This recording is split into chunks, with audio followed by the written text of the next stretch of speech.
Half of San Francisco school board ousted, pushed out by voters after a nasty recall fight pitting Democrat against Democrat. Voters angry that public schools were closed for full in-person learning for 17 months.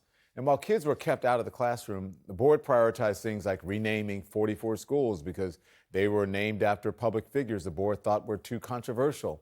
Except some of those public figures were people like Abraham Lincoln and George Washington. So join me now, CNN political commentators Bakari Sellars and Alice Stewart. Good evening to both of you. Bakari, these school board members were voted out by a 70% majority. Should this be a wake-up call for anyone wanting to know what Americans really care about? I mean, I hope so. I think that this is a wake-up call, and I hope that people understand that this isn't just some micro election that happened on the West Coast. I mean, the fact is, this should permeate throughout most individuals, campaign headquarters who are Democrats. The fact is, Republicans have tapped into parental exhaustion. They understand the exhaustion that parents are going through throughout this COVID episode. I mean, it's been two years, almost more than 2 years, where parents are having to deal with this. Yes, there is a balance that has to be had between the science, the vaccines, and the mandates, but there's also a balance with what's happening in the real world. And it's apparent these school board members didn't understand it. One more important thing, Don, is when you take this exhaustion and you couple that with misinformation and disinformation, it's a hell of a mixture and combination that means that Democrats have to truly listen to what voters are saying. And I want you to listen to an Ohio parent who spoke with CNN correspondent Evan McMorris-Santoro recently. If you would have told me like 2 years ago that I would be alienated from the Democratic Party, I wouldn't have believed it. I just don't think people realize what a big deal closing school for a year was. Why is my son, who's double vaccinated and already had corona, masking 40 hours a week when no one else is in our society? He's low risk. That's another thing. I think Democrats have been way too dogmatic about that. She's not an outlier, Bakari. Do you think Democrats, should we say Houston, we have a problem? Do they realize that? No, I don't think it's Houston we have a problem. I mean, it's Houston, or better yet, Washington, D.C. You need to listen. Now, I mean, everything that she says, you may or may not agree with it, but you still have to give her an open ear. I mean, we can talk about the science, we can talk about getting kids back in school, but the fact is you actually have to listen to what these parents are saying, and that's simply not happening.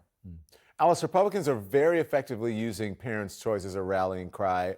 Bakari says, parental exhaustion. You see it in Texas, you see it in Florida and Virginia. Governor Glenn Youngkin won his election largely because he touted parents' rights so much.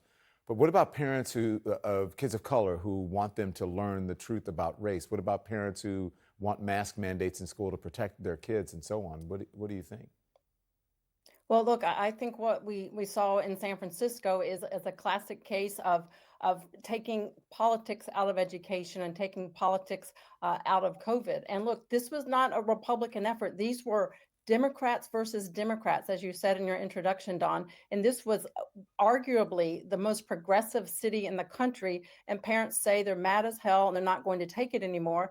As for what the teachers union and what these progressive school board members are doing, they're tired of what the progressive school board members are doing with regard to putting more of an emphasis on renaming schools instead of putting kids back into school. They're tired of them using their positions on the school board to push their progressive agenda instead of pandemic policies and strategies, and using schools to indoctrinate instead of educate students. That's where this is coming from. The rage is not a Republican or Democrat. It's not black or white. This is parents who are frustrated with the current state of education. And these parents they're not just parents, these are taxpayers. And if their taxpayer dollars are not being used to get their kids back in school safely and educate them, there's going to be a lot more of what we saw in San Francisco all across the country. Alice, the thing is, Republicans are going further than listening to parents. They're using schools as a culture war pawn in some places. Florida Governor Ron DeSantis is essentially censoring what teachers can say about race or gender identity and sexual orientation. Books are being banned in Texas. I mean, these are some extreme politics that aren't necessarily what parents really care about either, no? what is happening, Don, is they're giving more power to the parents. The parents are the ones saying, this is what I would like to have my child taught in schools. I do not want to be distracted with a lot of the progressive social policies that are being put upon them. This is not about politics. This is about parents speaking out. And whether it is Glenn Youngkin or DeSantis or other elected officials, they are taking directive from parents who have learned a lot. COVID has lifted the veil on what we see in our public education, and it's about time that parents have a lot more say in what their kids learn in school. Bakari, I want you to listen to San Francisco Mayor London Breed. The frustration, the uncertainty, the inconsistent information, the lack of clarity, the bickering, the politics, and who suffered the most? Our children. Kids are the collateral damage at all of, to all of this politicking. Are both parties failing kids in some way? No, there's no question. But I do feel as if this is a battle in the realm of public education. Democrats will be fine. The message put forth by London Breed was pitch perfect. There is a difference, though, and I have to push back on my friend Alice here. There's a difference between understanding parental exhaustion, making sure kids get back in the classroom safely, using the COVID relief funds and ensuring that schools have adequate ventilation, et cetera, particularly where you're talking about poor, rural, overcrowded classrooms. I mean, those things are important, but there's also a difference between talking about parents being able to tell school districts what they should be able to teach their kids along the lines and issues of race, along the lines and issues of gender, et cetera. The fact is, what Ron DeSantis is doing is actually the miseducation of not just the Negro, but every child in Florida. What is happening in Texas is the antithesis to what education is. The fact is, education is the gateway to the American dream.